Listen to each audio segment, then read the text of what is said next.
नमस्कार। Thank you. Shri Kapil Sibal ji, 3 minutes. अध्यक्ष महोदय, आपके धन्यवाद करता हूं कि आपने मुझे इस चर्चा में भाग लेने का अवसर दिया। I only have one request. I need a minute or two extra to be able to make my points. Sir, we are not here as party representatives because the subject matter doesn't relate only to any political party. This relates to the functioning of our democracy. और लोकतंत्र इस तरह से चलना चाहिए कि जो चुनाव हो वो फेयर हो, ट्रांसपेरेंट हो और उसमें जनता का विश्वास हो। ये हमारा लक्ष्य है।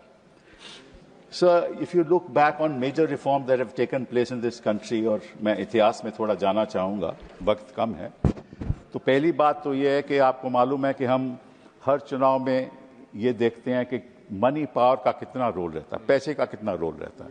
तो हमने तय किया कि लोकसभा में जो कैंडिडेट होगा वो 94 लाख खर्च, उससे ज़्यादा नहीं कर सकता, और असेंबली में 40 लाख। अब हम जानते हैं, आप जानते हो, सभी लोग जानते हैं कि क्या इसका पालन होता है? नहीं होता ना। तो कौन सा सुधार ला रहे हैं हम उसके बारे में?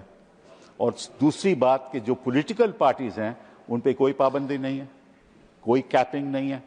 क्या हमने उसके बारे में सोचा? पॉलिटिकल पार्टी जितना मर्जी खर्च कर दें, और मतलब कि जो पैसा बह रहा होता है तो हम देखते हैं किस तरह से बह रहा है। तो ये इलेक्टोरल रिफॉर्म आज तक में इसमें हम सुधार नहीं लाए।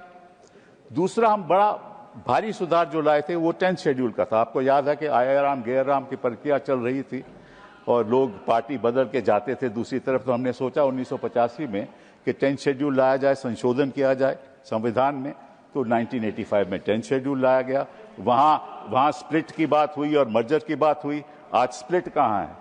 उसका भी लोगों ने दुरुपयोग किया, हम ही ने दुरुपयोग किया। मतलब कानून लाते हैं फिर उसको हथियार बनाते हैं।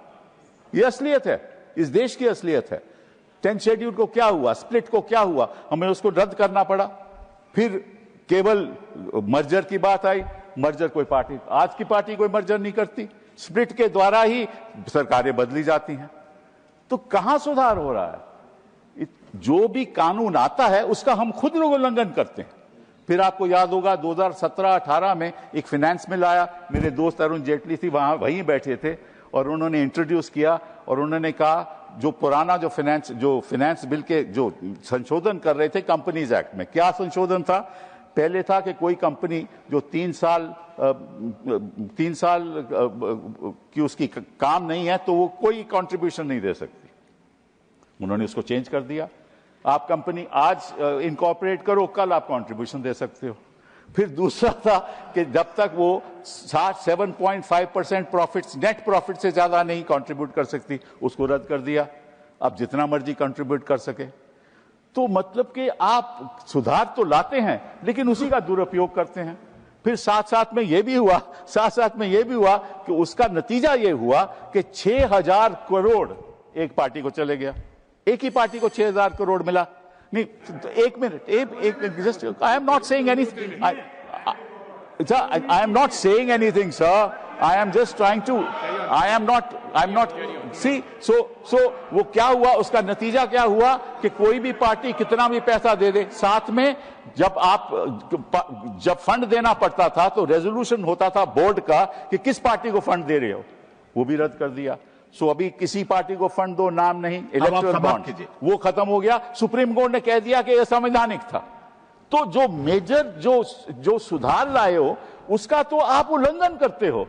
तो one nation one election, one nation one party, one election one outcome, ऐसा नहीं होना चाहिए सर।